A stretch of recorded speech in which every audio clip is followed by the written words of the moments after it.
ఆసిఫాబాద్ నుండి మహారాష్ట్రలోని మాణిక్గఢ్ ఫోర్ట్ వరకు చరిత్ర, అడ్వెంచర్, అద్భుతమైన ప్రకృతి ఈ రైడ్ లో అన్ని ఉన్నాయి. Welcome to day 25 of my 30 days mini vlog challenge. ఈ రోజు ఆసిఫాబాద్ నుండి 60 కిలోమీటర్ల దూరంలో మహారాష్ట్రలోని మాణిక్గఢ్ ఫోర్ట్ వరకు నా బైక్ రైడ్ అయితే స్టార్ట్ చేశా. దారంతా పచ్చని అడవులు, కొండలు, చల్లని గాలి, ప్రతి మలుపు ఒక కొత్త వ్యూని చూపించింది.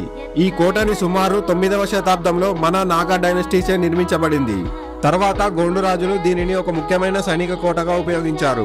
507 మీటర్ల ఎత్తులో ఉన్న ఈ కోటకు చేరుకోవడమే ఒక అడ్వెంచర్. పైనకి వెళ్ళాక కనిపించే వ్యూ మాత్రం అదిరిపోయింది. ఇక్కడికి వచ్చాక ముందుగా rope zip line adventure try చేశా. అడవి మధ్యలో ఈ జిప్ లైన్ పై వెళ్లడం నిజంగా సూపర్ థ్రిల్లింగ్ ఎక్స్పీరియన్స్. అక్కడే ఉన్న ఈ పురాతన విష్ణు ఆలయం కూడా తప్పకుండా చూడవలసిన ప్లేస్. అండ్ చివరిగా వ్యూ పాయింట్ దగ్గరికి వెళ్ళా. ఇక్కడ నుండి కనిపించే గడ్చందూర్ చుట్టూ విస్తరించిన దట్టమైన అడవుల దృశ్యం మాత్రం నిజంగా అద్భుతంగా ఉంది. చరిత్ర, అడ్వెంచర్, ప్రకృతి ఈ మూడు ఒకే చోట ఎక్స్పీరియన్స్ చేయాలంటే మాణిక్గఢ్ ఫోర్ట్ రావాల్సిందే. ఇలాంటి మరిన్ని అడ్వెంచర్ రైడ్స్ కోసం ఫాలో అవ్వండి. డే 26 లో మళ్ళీ కలుద్దాం. Bye bye.